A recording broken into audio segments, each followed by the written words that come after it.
안녕하십니까, 권혁필 변호사입니다.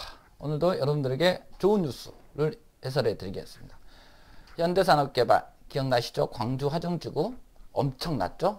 붕괴아파트 전면 철거 후 재시공 70개월 소요. 와우. 사실 이게 그 법조인의 입장에서는, 법률가 입장에서는 굉장히 큰 것입니다. 왜냐하면 이제 일반인 입장에서는 야, 이거 부실공사니까 전면 철거해야 돼 라고 할 수 있지만, 법원의 소송에 들어가면 또 한도 끝도 없습니다. 이게 이 한 동만 전면 철거를 해야 되는가, 아니면 전체를 철거해야 되는가 라는 의문이 있을 수 있고, 결국 안전진단 들어가고 어쩌고 저쩌고 하면은 하세월입니다.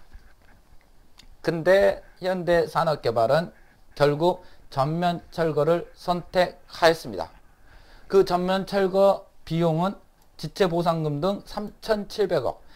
이게 3,700억이 어느 정도 수준이냐면, 현대산업개발의 1년, 작년 영업이익이 2,640억, 올해 영업이익 추정치가 2,700억이었는데, 이 금액은 1년 영업이익으로 훨씬 넘는 금액에 해당합니다. 결국 올해 영업이익 추정치 2,700억이 고스란히 없어지고, 이게 고려가 된다면 이제 마이너스가 되겠죠.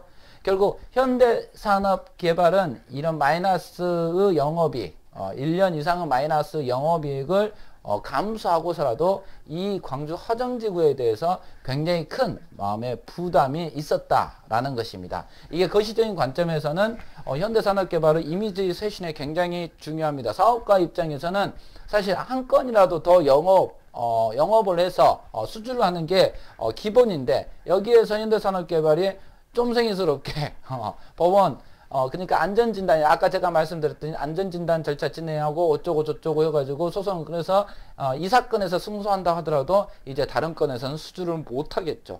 결국 그런 거 모든 걸 감수하고 수주를 위해서 이런 전면 철거를 선택한 것으로 보입니다. 아주 탁월한 선택인 것 같고요. 두 번째는, 미시적으로는 사실 이제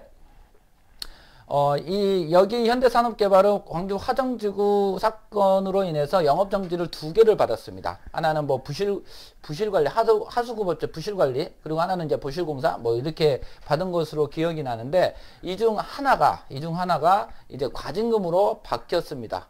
결국 이제 하나의 영업정지 처분 남았고, 그 처분에 대해서 집행정지가 일단 됐기 때문에 현재 상태는 영업하는데 전혀 지장이 없는 상태입니다. 더 나아가 일반인은 보기에도 여기 부실공사잖아요. 부실공사 이 하나의 행위에 대해서 2개의 처분이 됐기 때문에 사실 이중처벌 원칙에도 위반될 수 있습니다. 영업정지 처분이 2개가 있다라는 거. 근데 중요한 것은 이제 뭐 행정법상으로 이것은 이중처벌이 아니라 좀 다른 개념이다 라고 한다 하더라도 여하튼 하나의 행위라고 보여집니다. 결국 법원의 입장에서 현재 진행 중인 영업정지 처분에 대해서 어떻게 판단할까 고민할 수 있는데, 중요한 것은 이미 과징금 처분을 받았다는 거, 이 부분을 고려할 수밖에 없고, 나머지 하나가 이 현대산업개발의 결단을 법원은 고려할 수밖에 없다.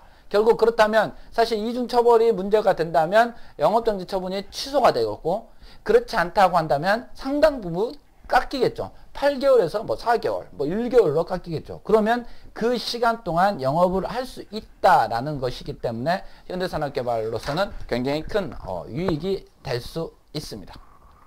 여하튼 이 지체보상금 등 3,700억, 지체보상금이 한 800억에서 1,000억 정도 되는 것 같아요. 여기 나왔네요. 입주 예정자에 대한 지체보상금 규모만 800억에서 1,000억 원 수준. 올해 입주 시기 11월이었던 것이 2028년으로 미뤄질 것으로 보인다. 라는 것으로 보입니다. 여하튼 이런 부분에 있어서 국내 건설사들은 약간 조금 본받기도 해야 됩니다. 근데 물론 이 사건이 워낙 전국적으로 이슈가 됐기 때문에 현대산업개발로서는 굉장히 큰 어떤 뭔가가 있어야 되고, 결국 이런 큰 결단을 한 것으로 보입니다. 물론 일반인들 입장에서는 이거 당연한 거 아니라 라고 생각을 할 수도 있지만, 이제 법적인 측면에서 약간 좀 다르기 때문에 이해해 주시기 바랍니다. 예, 오늘도 좋은 하루 되십시오. 권영필 변호사입니다.